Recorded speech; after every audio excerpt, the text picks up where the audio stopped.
And this morning, joined in studio by Matthew Sacco and his mom, Jennifer. Good morning. Good morning. All right. It's up. Did I wake you guys early? Is this too early for you? No, not really. Yes. Is he lying? is he normally up and ready to go this early? No. Not ready to go, but I usually wake up at like 6 in the morning and I can't fall back asleep. Okay, fair enough. I think he's fibbing a little bit. I think so. He's playing it up. That's okay. Well, hey, we're continuing to talk about so many of the great things that go on over at the Children's Center now. Matthew, you're 10 now, but Yes. talk about what you do over there. At the Children's Center, I have occupational therapy. Okay. I have occupational therapy. I talk to social worker, and I have gait assessment. For occupational therapy, I would have to dribble a ball with my right or my left hand. I would print. I would do yoga, play with their putty, and Okay. sometimes peel carrot. Oh, okay. So now I know I saw the brace on your leg. So what have you been dealing with then? So for the brace, because since I have about 2 years ago, I was diagnosed with something called dystonia, which would make my hand cramp up, but that was caused by a cavernoma in my brain that was on the left side, which means that it messed up my right side because the left side of your brain would control the right side of your body, Okay. and the right side of your brain controls the left side of your body. So it basically messed up my right side. And my leg, like when I walk, my leg would it lands on the ground, it's diagonal. So the brace is supposed to help it land forward and help me walk more better and straight. Okay, and this is cropped up over the last couple of years. Yes. Oh wow! How is the children's, like? Have you been able to see like some marked improvement? It feels a lot better. Yes. Yeah. Mom, Helping. how's this been feeling going the last couple of years on your side? Yeah, well, I mean, Matthew was 7 when he started showing symptoms. Yeah. And he had hit all his milestones up to that point. So it was a huge shock. It rocked our world. And when they found this in his brain, and so he got into therapy, and his condition is a bit unique in that it kind of comes and it goes. Okay. So he can really struggle quite a bit where his right hand doesn't work at all. Okay. His symptoms are kind of similar to a stroke, right? So because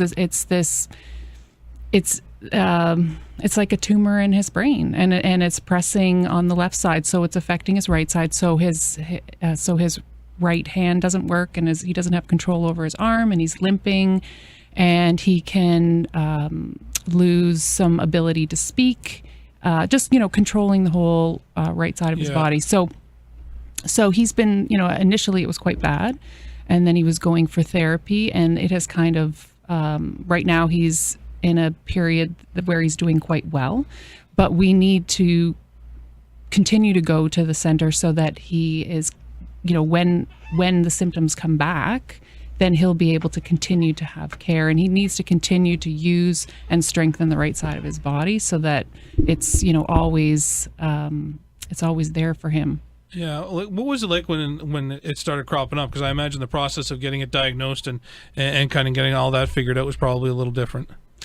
Yes. So, well, actually, we were living in Toronto at the time, and so he was assessed at Sick Kids, and he ended up going to Holland Bloorview, which is a rehabilitation hospital in Toronto, and he was pulled out of regular school. Like, he went to school there and everything. He learned, so they were working with him, teaching him to write with his left hand and all that kind of stuff. And then we made the decision to move down here, and we didn't actually know that there was a center for him down here. And so we thought we were going to have to travel back and forth to Toronto, which was not going to be fun. And then the therapist there said, no, there's a children's center in Niagara, and it's great.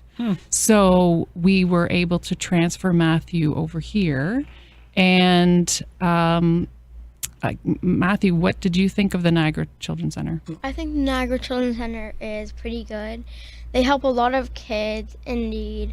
Probably, if they have a disability, it's probably they're probably doing things that'll make them forget, and they'll think that they don't have a disability. They'll just be having fun, which is good. And the Children's Center, I think, is a very good place. A lot of everyone's nice there. There's a lot of people that will help you and care for you. So I think it's a good place to go to if you need help. Was it hard for you? Because obviously you would have been building some friends in Toronto before you guys moved here, and Yeah. you would have had to leave those guys behind. Yeah, it was a little hard because once I saw on the sign it said sold, I was like really sad, and I did not like it. But I made some friends. They're really nice. I have a really good teacher. He's funny, and yeah. And so, do you write with your left hand now? Yes, I do write with my left hand now. That's a lot better than I think most of the. I don't know. Changing that, I don't think I could do that in a And million he's a years. boy, yes. Exactly. That kind of concept would just be bizarre. I'll get out of what's the hope going forward? I guess you talked about being in occupational in the therapy and kind of going through some things. Yeah. What's the next step? I don't know. Maybe the next step would be. I don't really know what the next step would be, actually. That's fine. I don't think there's a next step. Yeah, I think, like I said, we just want to continue that relationship with the center so that, they see him when he's good, and then they'll see him, if the symptoms come back. And so there's a game plan in place. So we just, our hope really is that we wouldn't have to go to the Children's Center. But, ideally. We're so thankful that it's here, and it is a fabulous place. It is, like I said, we've been to Toronto, and we can say that it is, the quality of care is absolutely the same. The people are fantastic, and it's fabulous that, we have something that's so close to our house, and we don't have to travel 2 hours to Toronto.